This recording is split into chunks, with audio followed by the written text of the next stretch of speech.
ஏன்பா நாட்டில் எவ்வளவோ பிரச்சனை இருக்கு, இதெல்லாம் ஒரு பிரச்சனையா? இதுக்காக கூடவா அடிச்சுப்பீங்க அப்படின்ற மாதிரி தாங்க இந்த பிரச்சனை இருக்கு. பொதுவாக பக்கத்து வீட்டுக்காரங்க கூட எதுக்கு சண்டை வரும்? ஒன்று, அவங்க வீட்டில் இருக்கக்கூடிய தண்ணி, கழிவு தண்ணி நம்ம வீட்டுக்கு வந்துச்சுன்னா சண்டை போடுவோம். இல்லையா, நம்ம வீட்டில் வளர்க்கக்கூடிய ஆடு மாடு கோழி ஏதாவது ஒன்று அவங்க வீட்டில் போய் மேய்ஞ்சிட்டு வந்துச்சுன்னா அதுக்கும் சண்டை போடுவோம். அதுவும் இல்லைன்னு வச்சுக்கோங்களேன், லேண்டு தொடர்பாக பிரச்சனை வரும். அதுவும் இல்லைன்னா பார்க்கிங் வசதி தொடர்பாக பிரச்சனை வரும். இப்படி நிறைய பிரச்சனைகள் வரும். குடுக்கல் வாங்கல் தொடர்பாகவும் நிறைய பிரச்சனைகள் வரும். ஒரு சில பேர் புரிஞ்சுக்கிடாமல் சண்டை போடுவாங்க. எந்த மாதிரி எக்கச்சக்க பிரச்சனையை நம்ம பார்த்துருப்போம். அன்றாட வாழ்க்கையில் நம்ம டெய்லியுமே பார்த்துக்கிட்டு தான் இருக்கோம். ஆனால் இங்கே ஒரு விஷயம் பெரிய அளவில் வெடிச்சிருக்கு. ஆனால் இதை கேட்குறப்போ இதுக்கெல்லாம் கூட பிரச்சனை பண்ணுவீங்களா? இதெல்லாம் ஒரு பிரச்சனையா? உங்களுக்கெல்லாம் வெக்கமே இல்லையா? அப்படின்ற மாதிரி தான் கேட்க தோணுதுங்க. அந்த மாதிரி பிரச்சனை தான் பெங்களூரில் நடந்திருக்கு. அது என்ன பிரச்சனை தெரியுமா? ஒருத்தவங்க வளர்க்கக்கூடிய பெண் பூனையை பக்கத்து வீட்டுக்காரங்களோட ஆண் பூனை கர்ப்பமாக்கிடுச்சுன்னு சொல்லி சண்டை போட்டிருக்காங்க. இந்த பிரச்சனை பெருசா வெடிச்சு அதுக்கப்புறமா காவல்துறை வரைக்கும் போயிருக்காங்க. இதுக்கப்புறமா காவல்துறையினர் ரெண்டு தரப்புக்குமே ஒரு பொதுவான தீர்ப்பு வழங்கியிருக்காங்க. அது என்ன தீர்ப்பு? இதுக்கு இப்படிலாம் கோவப்படுறாங்க, என்னதான் தீர்ப்பு வழங்கினாங்க, இதுக்கப்புறமா என்ன நடந்துச்சு அப்படிங்கிறத இந்த பதிவில் விரிவாக பார்க்கலாம். ஸோ இந்த வீடியோக்குள்ளே போகிறதுக்கு முன்னாடி பக்கத்து வீட்டுக்காரங்க எதுக்கெல்லாம் சண்டை போடுவாங்க, நீங்கள் மோஸ்ட்லி பக்கத்து வீட்டுக்காரங்க எதுக்கெல்லாம் சண்டை போடுவாங்க அப்படிங்கிறத மறக்காமல் கமெண்ட்டில் சொல்லிட்டு போங்க. இப்போ விஷயத்துக்கு வரலாம். இப்போ பெங்களூரில் சேஷாத்ரிபுரம் அப்படிங்கிற ஒரு பகுதியில் ஒரு பெண் வசிச்சுட்டு வராங்க. அதாவது பெண் மட்டும் இல்லை, அவங்க குடும்பத்தோடு வசிச்சுட்டு வராங்க. அவங்களோட பொண்ணு பையன் குடும்பம் ஃபேமிலி எல்லாத்தையும் தான் வசிச்சுட்டு வந்துட்டு இருக்காங்க. அவங்க ஒரு பெண் பூனையை வளர்த்துட்டு வராங்க. ஸோ ஆசையாக வளர்த்துட்டு வராங்க. இதே மாதிரி இவங்க பக்கத்து வீட்டுக்காரங்க ஒரு ஆண் பூனையை பாசமாக வளர்த்துட்டு வராங்க. சரி, இது நார்மலான விஷயம் தானே. வீட்டில் பூனை வளர்க்குறது அப்படிங்கிறது ஒரு நார்மலான விஷயம். இதில் என்னென்னா, இப்போ இந்த பெண் வளர்க்கக்கூடிய பூனை கர்ப்பமாக இருந்திருக்கு. கர்ப்பமானதுக்கு அப்புறமா ஒரு 4 குட்டிகளை அந்த பூனை போட்டிருக்கு. சரி, ஓகே. இப்போ எல்லாருமே என்ன பண்ணுவாங்க, நம்ம வீட்டில் ஒரு எது வளர்த்தாலும் அது குட்டி போட்டுச்சுன்னா ரொம்பவே சந்தோஷம் தான் படுவோம். இப்போ கிளி வளர்த்தாலும் சரி, பூனை வளர்த்தாலும் சரி, நாய் வளர்த்தாலும் சரி, ஏதாவது கால்நடைகள் வளர்த்தாலும் சரி, நம்ம குட்டி போட்டுச்சு அப்படின்னா ரொம்பவே சந்தோஷம் தான் படுவோம். ஆனால் இங்கே சேஷாத்ரிபுரம் பகுதியில் இருக்கக்கூடிய பெண் ரொம்பவே ஆத்திரப்பட்டிருக்காங்க. எப்படி 4 குட்டிகளை போடலாம் அப்படின்ற மாதிரி ஆத்திரப்பட்டது மட்டும் இல்லாமல், எதிர்த்த வீட்டுக்காரங்க ஆண் பூனை வளர்க்குறாங்கல்ல, அந்த வீட்டுக்கிட்ட மொத்தமாக 4 குட்டியையும் தூக்கிட்டு போய் போட்டிருக்காங்க. ஸோ காலையில் எந்திரிச்சு பார்த்த உடனே பக்கத்து வீட்டுக்காரங்க ரொம்பவே ஷாக் ஆகிட்டாங்க. என்னடா 4 குட்டிகள் நம்ம வீட்டில் இருக்குன்னு சொல்லிட்டு அந்த வீட்டுக்காரங்கிட்ட கேட்டிருக்காங்க. அந்த பெண் கிட்ட கேட்ட உடனே என்ன சொல்கிறாங்கன்னா, எங்கள் பூனை கர்ப்பமானதுக்கு காரணமே உங்கள் ஆண் பூனை தான். நீங்கள் வளர்க்குற ஆண் பூனையால் தான் எங்கள் பூனை கர்ப்பமாச்சு 4 குட்டிகளை போட்டிருக்கு. இதனால் நீங்கள் தான் இந்த குட்டியை வளர்க்கணும் அப்படின்ற மாதிரி சொல்லிட்டாங்க. அதுக்கப்புறமா அந்த பக்கத்து வீட்டுக்காரங்க இல்லை இது எங்களால் முடியாதுப்பா, நாங்கள் இந்த பூனையெல்லாம் பராமரிக்கிறது ரொம்பவே கஷ்டம், அதனால எங்களால் வளர்க்க முடியாது அப்படின்ற மாதிரி சொல்லிட்டாங்க. ஸோ இப்படி மாறி மாறி ஒருத்தர் மாற்றி ஒருத்தர் சொல்லிட்டு இருக்கும்போது திடீர்னு கைகலப்பம் மாறிடுச்சு. வாக்குவாதம் முத்தி 2 தரப்பினருமே அடிக்கிற நிலவருக்கு போயிட்டாங்க.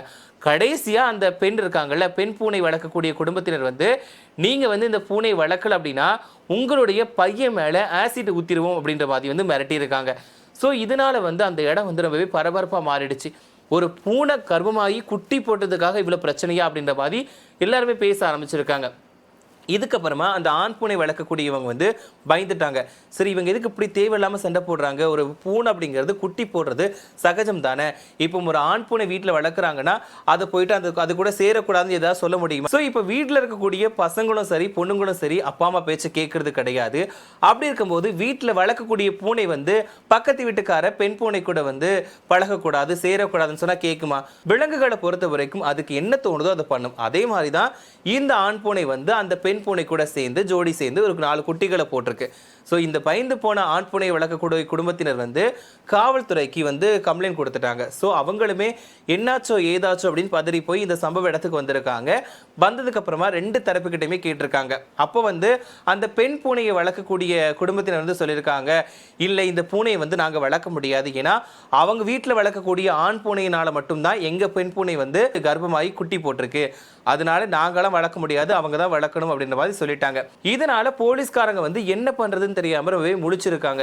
என்னடா, நம்மளும் எத்தனையோ கேஸ் பார்த்துருப்போம். அதாவது போலீஸ்காரங்க என்ன நினைச்சிருக்காங்கன்னா, நம்மளும் எத்தனையோ பிரச்சனையை பார்த்துருக்கோம், திடீர்னு பக்கத்து வீட்டுக்காரங்க அடிச்சுக்கிட்டு மண்டை உடைச்சதா இருக்கட்டும், பார்க்கிங்கா இருக்கட்டும், ஏதாவது பொருள் காணாம போன விஷயமா இருக்கட்டும், இல்லட்டா தண்ணி போன விஷயமா இருக்கும், பார்க்கிங், இந்த மாதிரி நிறைய பிரச்சனைகளை பார்த்திருக்கோம். லேண்ட் விஷயமா தொடர்பா பிரச்சனையை பார்த்திருப்போம்.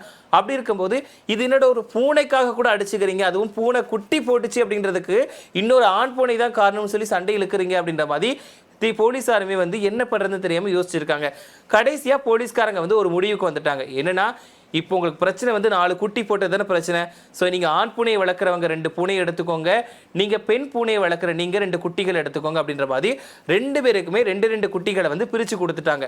ஸோ இந்த பிரச்சனையை வந்து இப்படி தீர்த்து வச்சிருக்காங்க. இருந்தாலும் வந்து அந்த ஆண் பூனையை வளர்க்கக்கூடிய குடும்பத்தினர் வந்து இல்லை, எங்களை வந்து கொலை மிரட்டல் விடுத்திருக்காங்க, அதனால அவங்க மேலே ஆக்ஷன் எடுத்தே ஆகணும், அந்த புகாரை வந்து நாங்கள் வாபஸ் வாங்க மாட்டோம், இதுக்கு நாங்கள் குட்டியை வேணால் வளர்த்துக்கிறோம், ஆனால் அவங்களுக்கு மேலே வந்து ஆக்ஷன் எடுக்கணும், அவங்க புகார் வந்து நடவடிக்கை எடுக்கணும் அப்படின்ற மாதிரி வந்து இவங்க சொல்லிட்டாங்க. ஸோ இது தொடர்பாகவும் விசாரணை நடத்திட்டு வராங்க. இப்படி பிரச்சனை போயிட்டு இருக்கக்கூடிய நிலையில அந்த 4 குட்டி பூனைகளுமே ஒவ்வொரு பக்கமா தெரிச்சு ஓடிடுச்சு. எதுக்குடா இவங்க இப்படி சண்டை போடுறாங்க, என்ன நடக்குது, ஏது நடக்குது, நம்மளால தான் பிரச்சனையே நடக்குதுன்னு தெரியாம அந்த 4 குட்டி பூனைகளுமே ஒவ்வொரு பக்கம் தெரிச்சு ஓடிட்டு போல.